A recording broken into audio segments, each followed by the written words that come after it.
আধিপত্য বিস্তার যেটা বললেন, সেই আধিপত্য বিস্তারটা হচ্ছে যে সীসা লঞ্চের ভিতরে কে কোথায় বসবে, ওখানে কিছু সিটের একটা প্রায়োরিটি থাকে, এইসব বিষয় নিয়ে হচ্ছে তাদের সাথে একটা দ্বন্দ্ব ছিল। যেটা আমরা জানতে পেরেছি যে রাহাতের সাথে মুন্না এবং হামজার গত 2 মাস আগে পরিচয় হয়, এবং মুন্না এবং হামজা হচ্ছে বেসিক্যালি একটু বখাটের ধরনের, তারা বেকার যুবক, তো তারা নিয়মিত সীসা লঞ্চে যেত এবং রাহাতকে তারা বড় ভাই বলে সম্বোধন করতো। তো ওইখানে আরেকজন ব্যক্তি, তার নামটা এসেছে সজীব নামে আরেকজন ভাইকে সম্প্রতি তারা বড় ভাইয়ের সম্বোধন করা শুরু করে, যার ফলে রাহাতের আবার এটা মেনে নিতে একটু কষ্ট হয় এবং এর ফলে তাদেরকে আবার তাদের সাথে একটা বাকবিতণ্ডা চলে। তো ঘটনার দিন যেটা হয়েছে, তারা সবাই সীসা গ্রহণের জন্য গিয়েছিল, সীসা লাউঞ্জে সীসা গ্রহণের জন্য গিয়েছিল, এবং মুন্না এবং হামজার বাসা হচ্ছে মোহাম্মদপুরে, তারা ওখান থেকে এখানে আসতো। তো এরই পরিপ্রেক্ষিতে যখন রাহাতের মুন্না এবং হামজাকে দেখে, তখন সে রাত 1টার দিকে তাদেরকে বের হয়ে যেতে বলে। তো তারা বের হয়ে না গিয়ে অন্য কোথাও আত্মগোপন করেছিল ওই সীসা লঞ্চের ভিতরে। তো এরপরে যখন রাহাত 4টা বা তারও পরে যখন নেমে আসে সিঁড়ি দিয়ে, তখন তাদের তর্কাতর্কি এবং এই ঘটনাটা সংঘটিত হয়। অবৈধ লাউঞ্জগুলো খোলা থাকে কীভাবে, এটা আমাদেরও কোশ্চেন, আমাদেরও একটা প্রশ্ন। এটা নিয়ে র্যাব কাজ করছে যে এইসব এলাকায় আমাদের এবারে যতগুলো অবৈধ লাউঞ্জ আছে, আমরা মাদকদ্রব্য নিয়ন্ত্রণ অধিদপ্তরের সাথে কোঅর্ডিনেশন সম্পন্ন করে দেন আমরা ইনশাল্লাহ এইসবের বিরুদ্ধে অভিযানে যাব।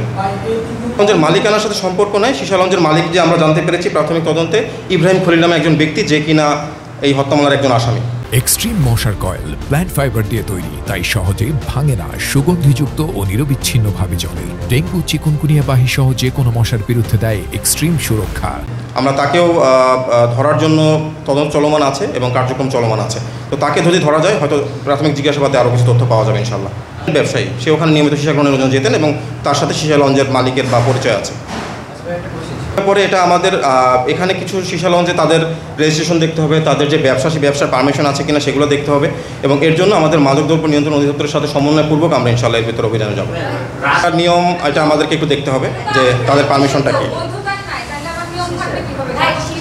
এখন সেটা নিয়ন্ত্রণ অধিদপ্তর কী বলে, তো আমরা তাদের সাথে কথা বলে যথাযথ কাগজ নিয়ে, কাগজপত্র প্রমাণ সাপেক্ষে দেন আমরা অভিযানে যাব। এটাই বাহিনী ডিটেকশন করে এবং প্রিভেনশনের জন্য কাজ করে। এখন কথা হচ্ছে যে প্রিভেনশন করার পরে সেটা আমাদের যে নিয়মিত যে কার্যক্রম, অভিযানিক কার্যক্রম থাকে, আমাদের মোবাইল কোর্ট চলমান থাকে, টহল কার্যক্রম থাকে, সবই থাকে। তো দেখা যায় যে এটা আইনশৃঙ্খলা বাহিনী একটা যখন এই যে একটা ঘটনা ঘটলো, সেটার এগেনস্টে আমরা হয়তো যেতে পারি, বাট যেটা চলমান আছে এটা আপনাদের সবার দায়িত্ব যে সমাজে এই ধরনের চলমান যে বিষয়গুলো আছে, এগুলো যদি আপনার রিপোর্ট প্রদান করেন, আপনার অনুসন্ধানমূলক প্রতিবেদন তৈরি করেন, দেন হচ্ছে জনসাধারণের একটা নেক চলে আসে এবং তাদের একটা সতর্কতামূলক এবং একটা মানে তারা এটা সম্পর্কে ওয়াকিবহল হয়। তো সেক্ষেত্রে আমাদের ক্ষেত্রে সবসময় সম্ভব হয় না যে একদম কোন বাসার ভিতরে কোন তালায় কী চলছে গোপনে সেটা জানা। সো এই ধরনের জন্যই এটা আসলে মিডিয়া ব্যক্তিত্ব আপনারা যদি এইগুলো বিষয়গুলো নিয়ে অনুসন্ধানমূলক প্রতিবেদন করেন, তার পরিপ্রেক্ষিতে আইনশৃঙ্খলা বাহিনীর সদস্য যারা আছেন অবশ্যই এটা আমলে নেওয়া হবে এবং সেই প্রেক্ষিতে তাদের বিরুদ্ধে অভিযান পরিচালনা করা হবে ইনশাল্লাহ।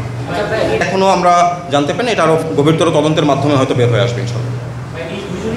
জড়িত নাম আমরা যেগুলো নাম পেয়েছি, এই 2 জন হচ্ছে মেইনলি ওখানে। একজন হচ্ছে, যদি আপনারা ফুটেজটা চিন্তা করেন, ফুটেজটাতে একজন লাঠি দিয়ে বাড়ি মারে, তার নামটা এখন আমরা জানতে পারিনি, তাকে আমরা খুঁজতেছি। আর একজন হচ্ছে যে স্ট্যাবিং করে দিয়ে, মানে আপনার চাকু দিয়ে। সো এ হচ্ছে মেইনলি হচ্ছে মুন্না। আর এর সাথে ওখানে হামজাও ছিল, হামজাও তাকে ওই যে পরবর্তী জুতোটা যে ছুঁড়ে মারে প্লাস মারে বাড়ি দেয়। সো এই নামগুলো আমাদের প্রাথমিক তদন্তে এসেছে এবং এর অজ্ঞাতনামা কয়েকজন আসামিও আছে, প্লাস ইব্রাহিম খলিল এখনও পলায়ন অবস্থায় আছে। তো আমরা তাদেরকে ধরার জন্য অভিযান কার্যক্রম পরিচালনা করছি। তো মুন্নার বিরুদ্ধে মামলা আছে বলে আমরা জানতে পেরেছি, আর কারোর বিরুদ্ধে কোনো মামলা নেই। এটা লেস লাইকলি অর্গানাইজ ক্রাইম। এটা হচ্ছে একটা সাজেন ওই যে মুভমেন্টে, তাদের একটা হিট মুভমেন্টে তারা এটা হয়তো করে ফেলছে। এটা অধিকতর তদন্ত আরও বের হয়ে আসবে ইনশাল্লাহ। আমরা কিশোর গ্যাংয়ের সাথে সংশ্লিষ্টতা পাইনি। এদের একজন হচ্ছে আপনার 10 পাস করেছে, এরপর পড়াশোনা করেনি, আর একজন হচ্ছে 8ম ফেল, সেও তার পরে পড়াশোনা কন্টিনিউ করেনি।